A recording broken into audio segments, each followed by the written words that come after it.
कर्ज प्रबंधन का महत्व, इंपॉर्टेंस ऑफ डेप्ट मैनेजमेंट। डेप्ट मैनेजमेंट यानी कर्ज प्रबंधन सिर्फ एक बिजनेस स्ट्रेटेजी नहीं है, बल्कि ये तो एक कारगर हुनर है।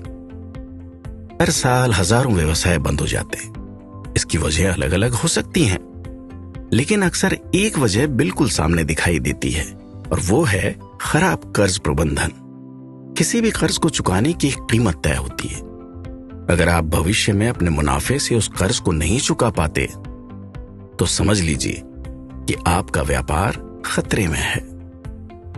अपना बिजनेस बढ़ाने के लिए कई कंपनियां एक के बाद एक लोन लेती चली जाती हैं, लेकिन अगर उनकी आमदनी उतनी नहीं बढ़ती, तो जाहिर है यही लोन उनकी परेशानी भी बन जाता है।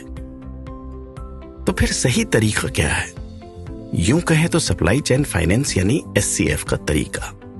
बिजनेस लोन के उलट SCF में ब्याज सिर्फ उतने समय के लिए लगता है जितना फंड इस्तेमाल होता है।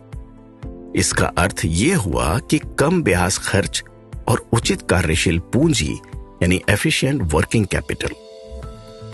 यानी आपकी SCF लिमिट का उपयोग आपके कैश फ्लो से मेल खाना चाहिए। भले ही आपको ज्यादा लिमिट मिले, लेकिन उसका 100% इस्तेमाल आप सिर्फ बिजी सीजन में करें। एक्स्ट्रा कैफ फिनटेक में हम आपको देते हैं बैलेंस ट्रांसफर, जिससे आप अपने लिमिट्स को दोबारा सेट कर सकते हैं, कर्ज का बोझ घटा सकते हैं और रीपेमेंट को कैश फ्लो से आसानी से जोड़ सकते हैं। अगर आपके साथ 2 या 2 से ज्यादा लिमिट्स चल रही हैं, तो आपका कैश फ्लो टोटल लिमिट से कम है, तो ये आपके लिए खतरे की घंटी है।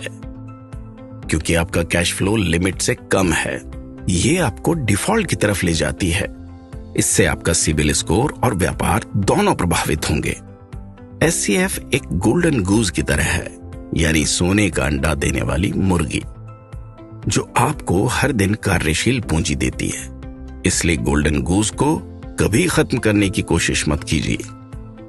पहले कैश फ्लो, फिर मुनाफा, यही व्यापार की असली ताकत है। इसलिए SCF का समझदारी से इस्तेमाल करें। वर्किंग कैपिटल को किसी अचल संपत्ति को खरीदने में निवेश न करें, बल्कि इसके लिए मुनाफे की धनराशि का निवेश करें। अपने बिजनेस को हमेशा जिंदा रखें और जिम्मेदारी से इसे आगे बढ़ाते रहें।